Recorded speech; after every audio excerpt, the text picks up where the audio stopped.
네, 국내 증시, 미국 증시입니다. 코리아인베스트 김성훈 팀장 나와 계십니다. 팀장님 어서 오세요. 안녕하십니까? 네. 저희가 우리 증시 챙기면서 매일 새벽에 나오는 뉴욕 증시 시황이라든가 가장 중요한 지표로 생각하고 또 보고 있지 않습니까? 증시 움직임의 상관관계는 좀 많이 느슨해져 있는 상황이긴 하지만 네. 항상 꼭 챙겨야 되는 이슈들이 있습니다. 자, 미국 증시가 살만에 반등을 했죠. 주요 특징들 어떤 것들이 있었는지 짚어주시죠. 네. 예.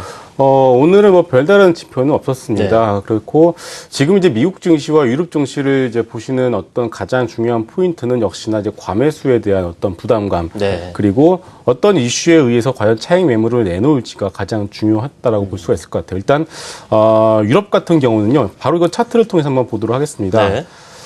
일단 보시는 거는 독일 닥스 지수의 일봉 차트인데요. 보시게 되면은 고점인 1050포인트 언저리에서 이제 이렇게 그림을 한번 추세선을 그어봤어요. 고점에서 신고가를 경신하고 있는 신고가 부근에서 이렇게 상방과 하방으로 어떤 변동성이 점점 커지고 있습니다. 네. 결국 이 얘기는 시장이 어느 정도 좀 차익 매물에 대한 부담감을 좀 가지고 있다라고 좀 여러분들이 해석을 하시면 될 것 같아요.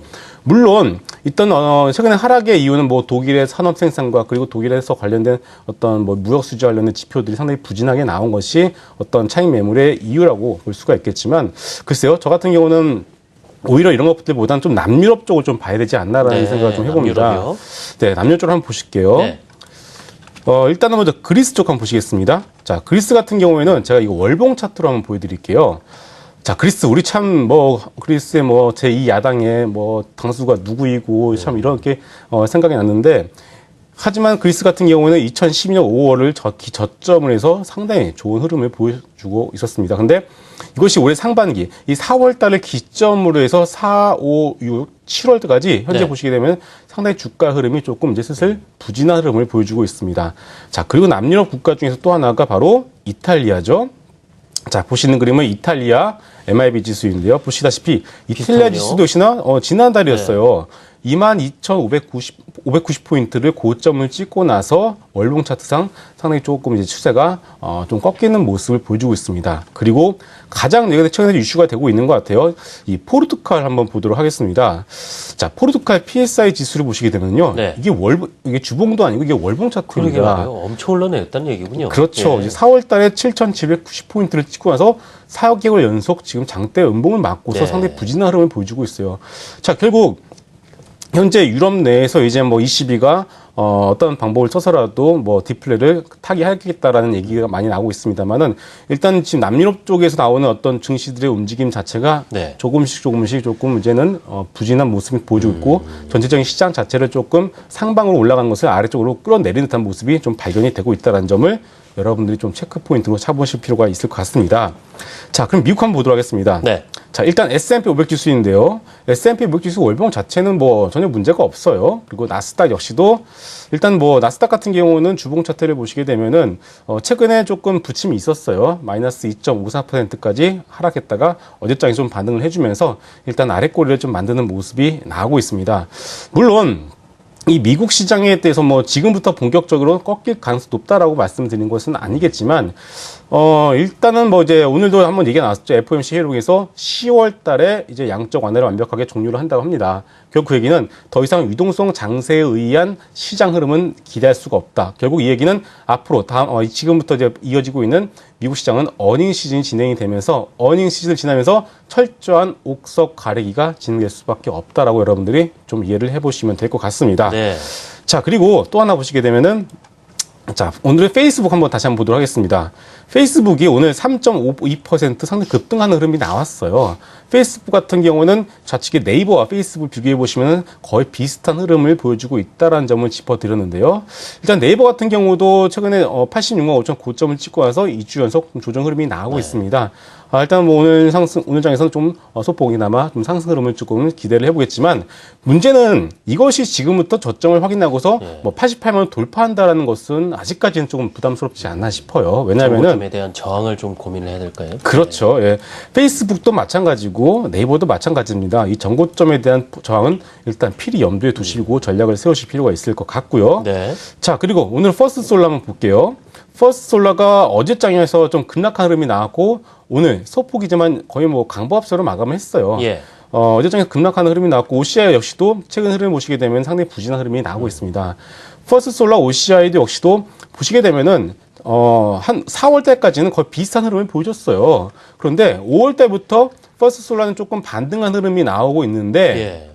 OCI 같은 경우는 전혀. 밀리고 있죠. 가장 큰 이유는 뭐겠습니까? 5월 달부터 급격하게 진행되고 있는 원화 강세에 의한 영향이라고 여러분들이 좀 보시면 될 것 같습니다. 물론 이런 OCI에 대해서는 조금 뭐랄까요? 좀 장기적인 관점에서 우리가 관심 있게 봐야 될 섹터이긴 하지만 좀 단기적으로 봤을 때는 조금 부진한 흐름이 조금 더 이어질 가능성이 있다. 다만 원화가 좀 돌아서는 모습이 나온다라면은 네. 적어도 전저점이 155만 원 언저리는 좀 지켜질 가능성이 높다라는 점을 좀 참고하시면 좋을 것 같고요. 자, 마지막으로 이제 캐터필러와 두산 인프라코 한번 비교를 해보도록 하겠습니다. 물론 캐터필러와 두산 인프라코를 뭐 1대1로 비교를 할 수는 없어요. 뭐 이미 시장 점유율 자체가 워낙에 차이가 나기 때문에. 네. 하지만 이제 캐터필러 가지고 있는 상징성이 바로 어떤 뭐 공작 장비 쪽이다 보니까 전반적인 글로벌 경기 회복의 하나의 지표로서 좀 볼 수가 있지 않겠습니까? 그렇다라면은 적어도 파이가 커진다라면은 그 커지는 파이에서 비교적 미미한 어떤 점유율을 차지하고 있지만 두산 인프라코어도 어떤 마켓의 1분기 실적이 선방이 되었고 2분기 실적도 상당히 좋을 것으로 예상이 되고 있습니다. 그렇기 때문에 두산 인프라코어도 현재 12,500원에서 13,500원 언저리의 가격대는 좀 어느 정도 메리트가 있다는 점을 다시 한번 좀 말씀드리도록 하겠습니다. 네. 자, 미국적 증시와 우리 또 증시에 상장되는 종목 간의 일단 상관관계에 대해서도 들어봤고요.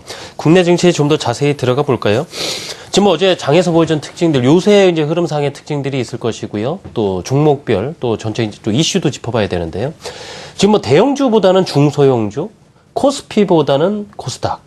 이렇게 좀 차별화가 진행되고 있고, 이 시가총이 좀 덩치 큰 종목들 보면 삼성전자와 현대차를 바라보는 외국인과 기관의 시각 차이라 그럴까요? 또 하나는 오늘도 목요일인데 지금 동시만기일도 있는 데다가 금토일까지도 있단 말입니다. 네, 챙겨들 게 좀 많네요. 네. 네. 일단은 그 전에 앞서서 네. 어제 시장을 한번 보셨으면 느낌이 있었을 것 같아요. 네. 뭐냐면은 전일에 미국과 유럽 시장이 상당히 큰 폭의 하락 흐름이 나왔어요. 그럼에도 불구하고 어제 시장 어떻습니까? 코스피 같은 경우는 약보합세로 끝났고요. 네. 코스닥 오히려 강보합세로 마감을 했습니다. 결국 이 얘기는 뭐냐면요. 자, 금융위기 이후에 선진 증시와 우리 증시는 거의 커플링 되는 모습을 보였어요. 네. 올라가면은 같이 따라 올라오고 떨어지면 같이 떨어지기 때문에 항상 아침에 자고 일어나면은 미국이 올랐나 떨어졌나 이것을 봤던 것이 하나의 일상이 되어버렸는데 자, 지금부터 올해부터 이제 이런 상황이 점점 달라지고 있습니다. 일단은 뭐 이미 올 초부터 우리나라와 선진 증시는 이제 디커플링이 계속 이어지고 있죠. 네. 그리고 이머징 국가들 역시도 선진국 경기 회복이 어떤 경기 회복에 기댄 수출뿐만이 아니라 뭐 인도와 인도네시아, 말레이시아, 필리핀 같은 국가들은 여러분 생각해 보십시오. 작년 6월 달이었죠. 네. 버냉키 의장이 양적 완화 축소 발언을 꺼내면서 잘 나가던 증시가 거의 급락하는 흐름이 나왔어요. 하지만 요즘 보시게 되면 다시금 추세를 돌리고 나서 거의 몇 개월 연속 상승 흐름을 지속하고 있습니다. 이게 무슨 얘기냐면은 외자가 빠져나간다고 하더라도 내수가 받쳐주는 그들 국가들, 이머징 국가들은 충분히 네. 어떤 자생력을 가지고서 주가 흐름이 좋게 올라갈 수 있다라고 여러분들 보시면 되겠습니다. 다만 우리나라 같은 경우는 아시겠지만 최근에 뭐 세월호 참사나 이런 것들을 종합해 봤을 때 여전히 내수 부진이 이어지고 있어요.